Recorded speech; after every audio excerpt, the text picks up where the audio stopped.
Generation. Efficiently. 360. Yeah. Nice. So now people can join the conversation. Hope you're okay No matter with where this. you are. I just think it'd be kind of fun. No, yeah. Does the whole Oh, table. so you're getting Us and you and So if you were to recording. put on a VR headset, you could actually kind of be in here with us having lunch with the great Dr. Paul Moller. So assisted by Joby. yeah, assisted by Joby. yeah, that's true. That's why he's That's able to funny. finance it all from these crazy tripods. But is that one of his things? That's- Yes, that's Yeah. how he made all his money. Coincidental. You've got the muffler and he's got the Yeah. tripod. Yeah, it's a $20 million a year company just for making those tripods. Yeah, can I get a lemonade? And for you? I'll have sorry. Let me take a look. I've been talking too much, so ask somebody else first. What are you going to just to drink? Just a drink. Do you have anything What's like your- a what's your ginger soup brew, today? ginger beer type thing? Pardon me? What are you going to drink? What is it? Drink? Well, you know what I drink. It's water. Yeah, I do have root beer, Pepsi. You can order for me. How about that? What's your soup today? No, it's water for me, thanks. Okay, water. For soup, we have chicken fiesta and tomato bisque.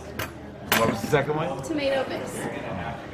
Something to drink for you? Do you have any IPAs on tap? We have, on top we have Bud Light, Coors Light, Modelo, Sierra Nevada IPA, Sierra Oh, Nevada. Sierra Nevada. I like that one. I'll actually change mine to just having IPA, Sierra Nevada. It sounds really good. You want me to put that back down? All right, for you, sir? I'll just take some tea. Hot tea? No, I see it. Iced tea. Okay. And for you?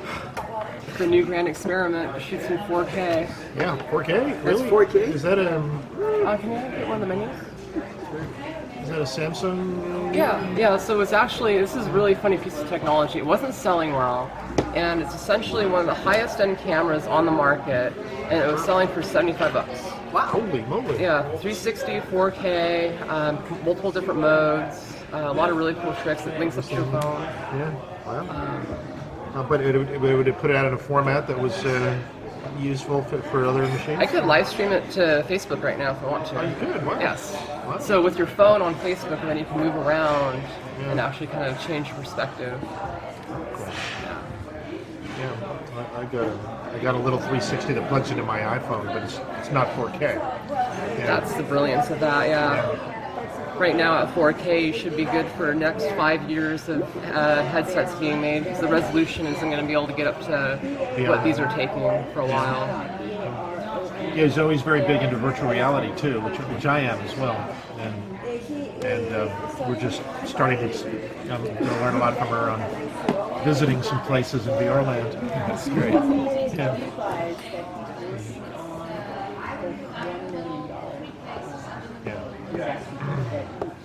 Also, Pete Smith is coming with Richard Von Donk. Richard Von Donk is a friend of mine who also has some entrepreneurial connections, and he may share those with you as well. But I appreciate that. I appreciate any input you can offer, and I've got a good format for moving to the next stage. But the one decision I'm having, which is do I spin off the biogas as a separate opportunity? Biogas. Yeah, because our engine can burn.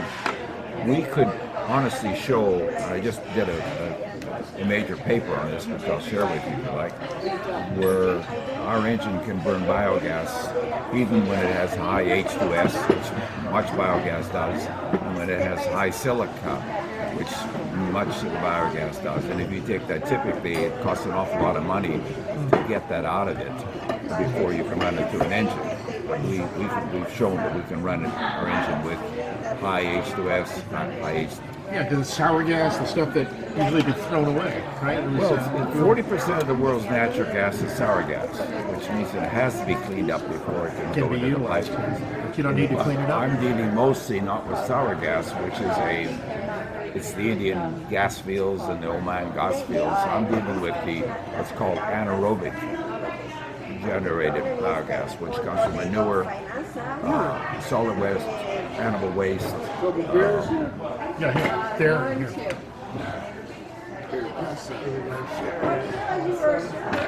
I'm not. I'm the bartender. Oh, you're the bartender. Thank you. Appreciate it. Got it. That's right. We flew right by him. I'm glad they didn't kick us out. It's just either really well received or the bartender hates it.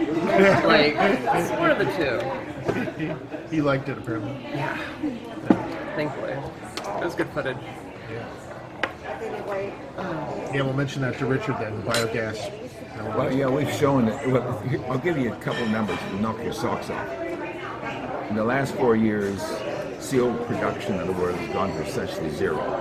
And it's the first time that it has diverged down towards zero while the economy stayed high. If you trace the history of it, the biogas, the CO2 production has followed the economy so close you can't imagine.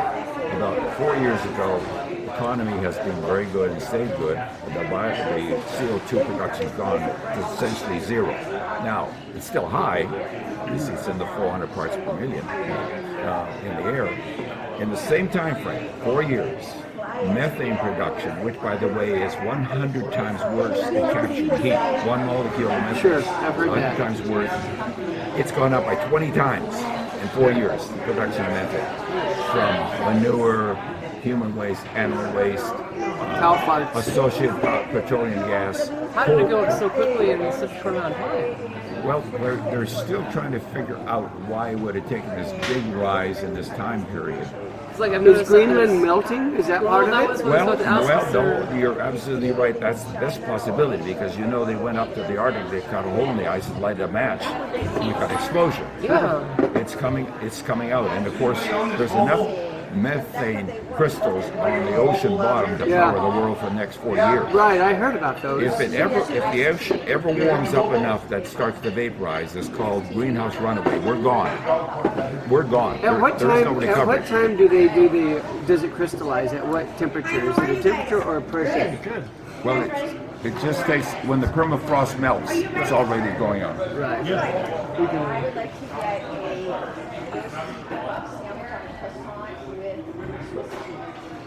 everything on it.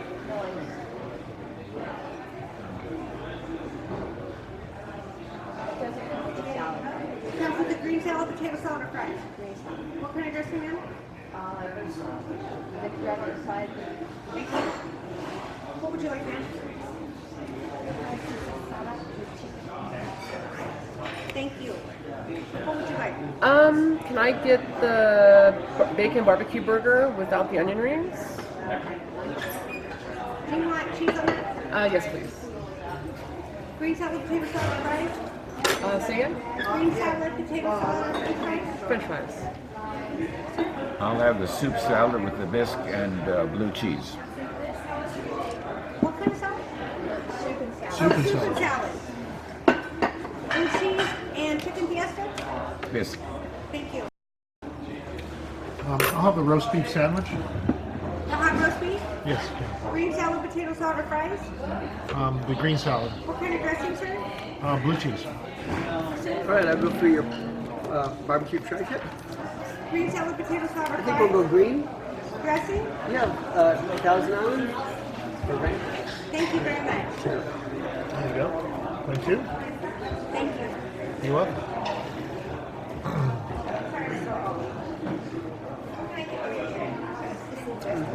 This time, she guys, reminder that she didn't bring me water, but anyhow, Need some water? I'm not going to live or die on it right now. Well, Rosie got some. Next time, excuse me, I'm stuck with that. if the menu that we forgot to So we need to get water for you. Probably need 2 waters for me. There we go. Let's start with that one. Okay, thank you, sir. Appreciate that.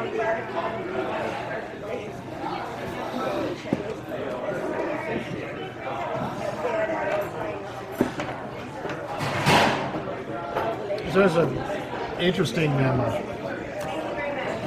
connections that have happened because my initial connection with you when we had that article in Vanity Fair. You remember that? Where, That's right. That's how I met him. yeah, there's a picture of your XM4, I think it was, 200, whatever, and they had a picture of me in Vanity Fair saying "Press the space bar." Is that right? Yeah, because there was an article on the crazy high-tech scene going on in the Santa Cruz Mountains, and I was one of the characters in that article. And they want to know what was, crazy and high-tech, and I showed them your stuff. Interesting. And from that, I think Michael Moore. I went down to find out what his phone number was. So I hadn't seen. Because he lived on Interesting things bring people together, right? Right, exactly. And then also came to that, I met Brett Leonard, who's a filmmaker, and wanted to use one of your devices in his films. And I brought him to your place, I think, for a July 4th party in Was it July 1989. 4th? Did you really? Right. Yeah. I don't remember that. Yeah. That was- Probably I enjoyed the party so much I don't remember. You were lighting some fireworks. Oh, Fourth? Yeah. You Was told that- me. Did I bring in that bunch of entertainers in that one, or just did the fireworks? No, it was just the fireworks. It was pretty low key. But you did. You told this great story about your old days doing a hovercraft on the river or something. You had made some kind of a craft that went down the river that you were testing out and lost I control built. of. You didn't see that. Did you see the young dummy in my office? Yes. Well, I had two of those on the back of a boat, and I went down the river, and it went so fast it actually started riding on a cushion of air. Yes. And we put one on a bicycle. It almost terminated my production manager. We put it on a skier, and then we put on a Rogallo airplane, the wing that folds. We put two of those on it, flew that. You need a YouTube channel in this day and age. Like, that's the kind of stuff that would gain popularity and publicity. Actually, you could monetize that. Yeah, well, that's probably one of my biggest weaknesses. I'm so busy with the technology. I need people like you guys to get out there. Once you get 1 million views, you can monetize that pretty well. Yeah, but it's just, we do have, for example, if you put Skycar on Google, you get 2.6 million articles. Wow. But I've never known how to capitalize on it. Well, it's really having an online presence and brand. It's probably the only thing that I've been able to do well with myself, and especially in this day and age, like investors and stuff, they look for the kind of outward-facing information that you put out. Like if you had, and this is just me spitballing, a YouTube channel and someone to manage it, to actually just follow you around, so to speak, and follow some of the stuff that's going on in your office and your workshop. Like that kind of content engages with people, and then on the investor side, they see that you're doing the work behind the scenes and you're putting work to the words. So it creates almost like a trust in this weird day and age that we live in. Yeah, we're sort of moving in that direction. We've got a guy involved right now. I'm sorry, the 2 days you come with the 2 days he wasn't here. He works from home a lot because he's quite a long ways away. So he drives in a couple times a week, but he's our new information officer. I think I met him right after Christmas when I stopped by. You might have done Yeah, that. we talked about the Intel connection. Right. Yeah, he wasn't there the last time he came by. Because Intel's into drones lately with their entertainment. 1,201 go. Yeah. Quite The amazing. Olympics, the 1,200 drones 12, at the 18. Olympics. So he's doing a lot to bring us up on the speed on the internet and other things. Have a blog, for instance. He's got a blog, and he's really answering the blog and back and forth. It's just new. Probably it's only 2 or 3 weeks old, but it's still getting a lot of activity.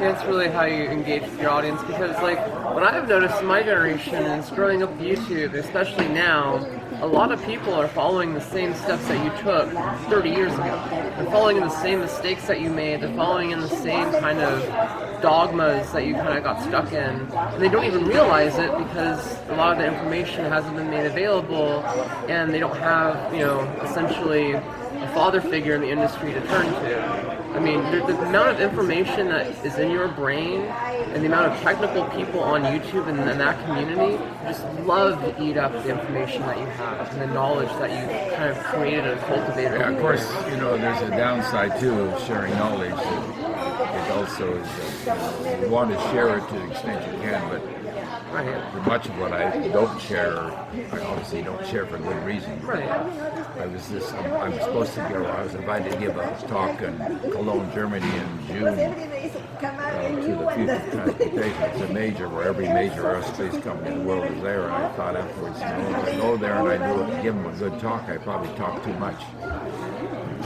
Yeah, I mean, for example, I'll give you the worst example, or the best example perhaps. I took one of my unmanned vehicles to Washington, D.C. about 1990, and I flew over the heads of the FBI, CIA, and NSA in the ballroom in Crystal City. They could have easily clobbered any one of them. I flew it around the room 3 times and landed on the table. They'd never seen anything like that. And then I ended my display by saying, I can go and look in any window of the Pentagon right now and you can't stop me. And they had a heart attack. They didn't like that. Oh boy, they didn't like that. No, with blue cheese. Thank you. Yes, sir. I will take yes, please.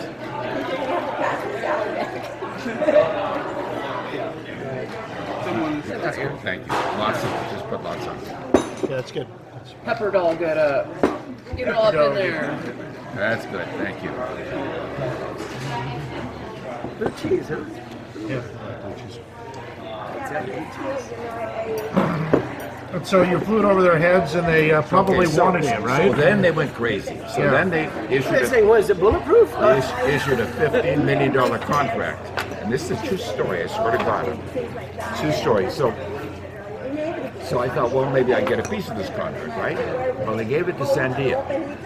He worked on it for 8 months and gave up. So they gave it to the Navy Postgraduate School in Monterey.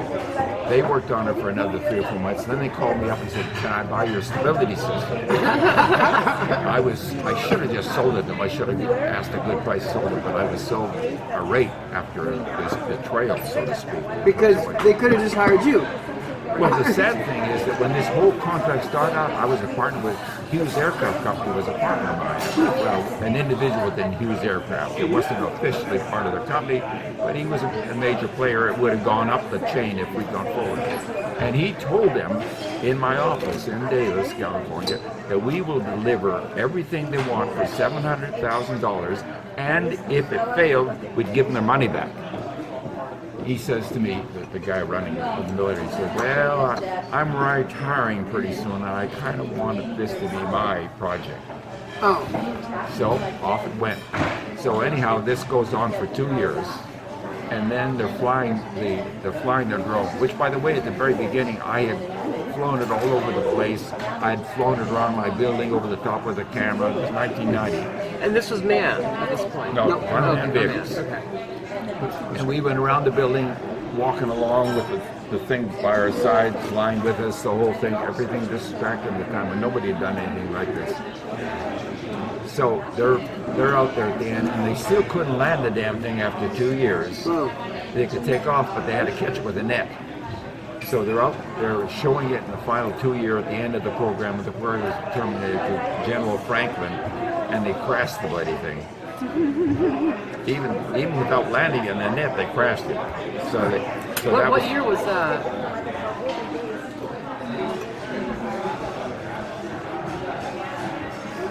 It was pretty early in the 90s. I think I've actually seen video of that. You might have. Yeah. Pretty early in the 90s. Because we were doing, nobody else was doing it. It was a very expensive machine at that point in time that crashed. So you could have delivered, but the guy wanted the glory himself. We want glory. So the end of the story is that when it all crashed and everything else, guess who calls me up and asks if he could have a job? The guy that was running the damn program. Your general? Colonel Ray Bowles was his name. Colonel Ray Bowles. There's a revolving door between government and lobbyists to get money for. Yeah, but usually the works best when he's still working for the government. They're still working for the government. Wow. Anyhow, I got another dozen stories just like that. Well, I'd love to hear all of them if you have time. So basically, their old boys club, kind of got in the way of making something happen here. So you need an ally in the Boys Club. I tried. I've had admirals work for me. I've had the Assistant Secretary of Defense, but retired. Yeah. Admirals retired. I have one colonel that helped me a lot. Nothing big, but still helped me. But really, honestly, what I would have really needed to do is donate some money to some people. Grease some hands. Yeah. But I never had enough spare money to do that. I honestly feel like the future passed by, like as in we had the opportunity to have the vision in the future that you really had, and the only reason it didn't come to fruition is because humanity sucks on some level.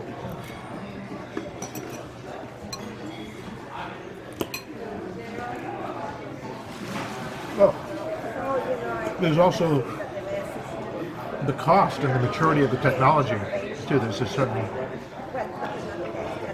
point where it gets economically viable for the existing. Well, now, of course, you've got these cheap stability systems. I spent over $10 million developing the stability systems I was using. I had to do everything. I had to develop the rate sensors and the accelerometers and the gyros and integrate them, write the software. We wrote all our software in machine language. Yeah, I'm super curious about that, yeah.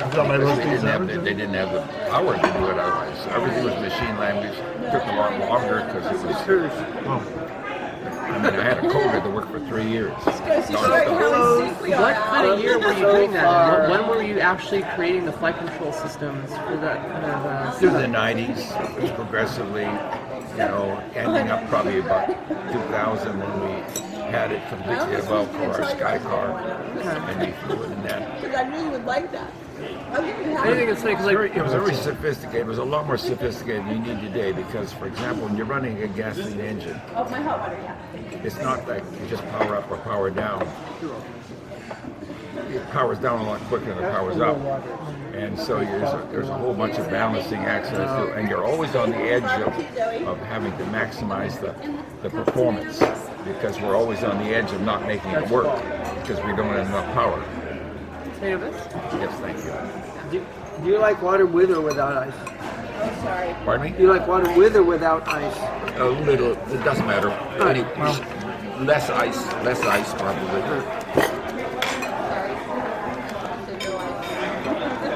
Alright. We didn't get there fast enough. Next So, time. when did you have a stability system that you felt you could really trust? Well, it worked very well in 1990. 1990? Yeah, you saw the little one flying the saucer. Yeah. Very stable. So I'm kind of curious, right now in the industry, one of the biggest things they need is people working on those kind of systems. Are you selling those systems commercially, or? I'm not selling anything, though. I mean, my system right today, my system's obsolete, beyond obsolete, compared to what you can buy now for $500. Yeah. But even if you're to see, like I'm trying to get at, there's not a lot of companies that are currently developing out those systems fully that are needed for the UAV and autonomous systems and for the Skycar of the future. I don't have the expertise any longer within my team to do that, and I don't need it because I'm very happy to buy it. My big advantage today, I'll take that. I'll take one of those. I just put one there. Oh. So you're a very creative being. Bunch from having no water to Before you even ask.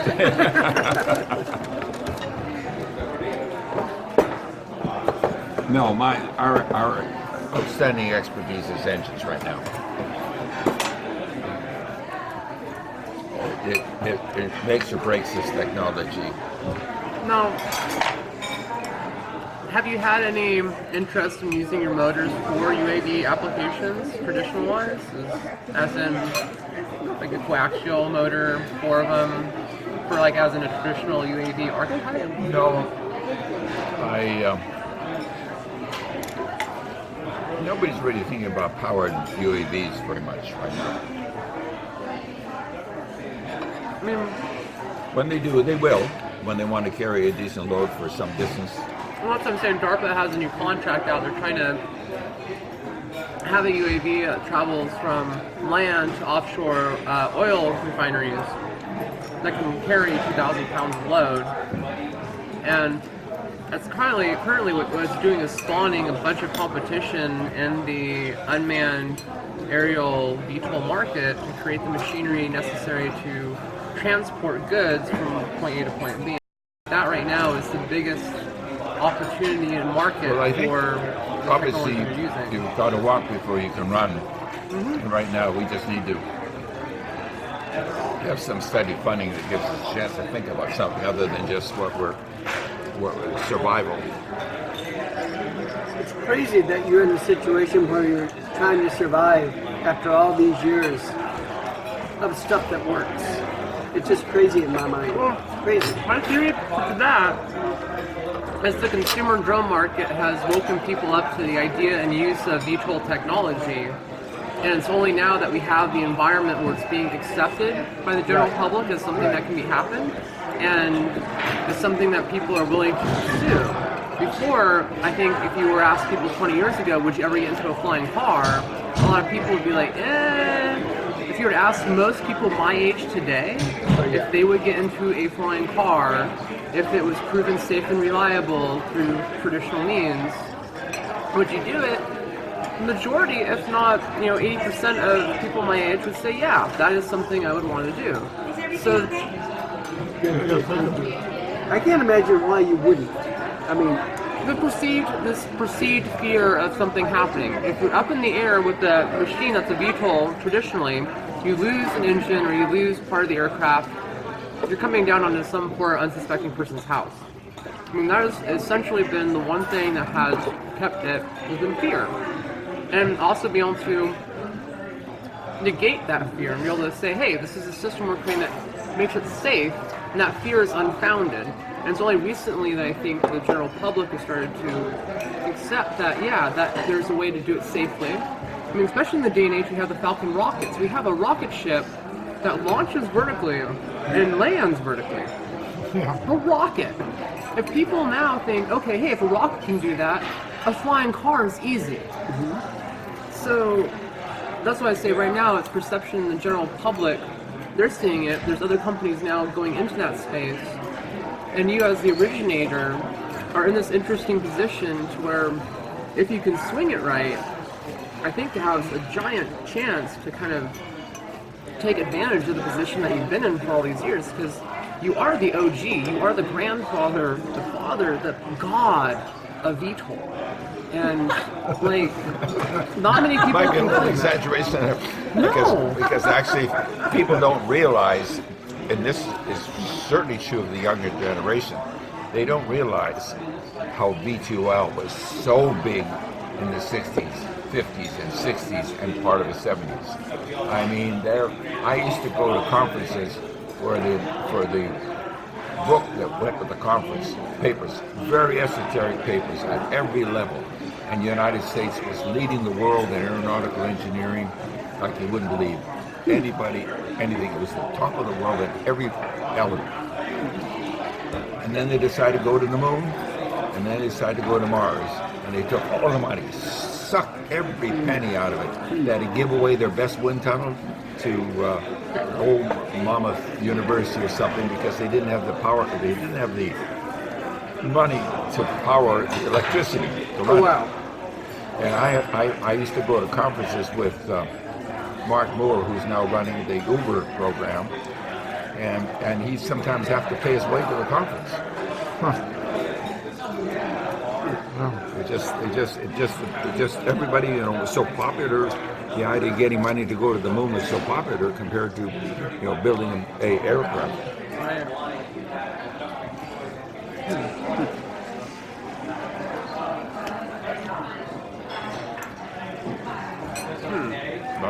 Now I'm like Might pondering. need to catch up.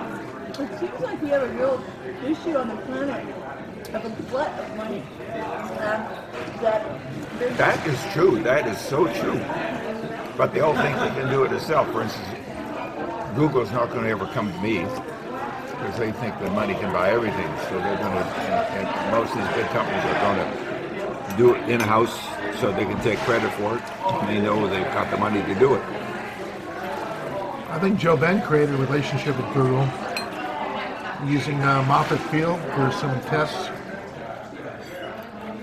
And also, I think he had a company, Joby Energy, beforehand, Joby Energy, where he was flying kites to generate electricity.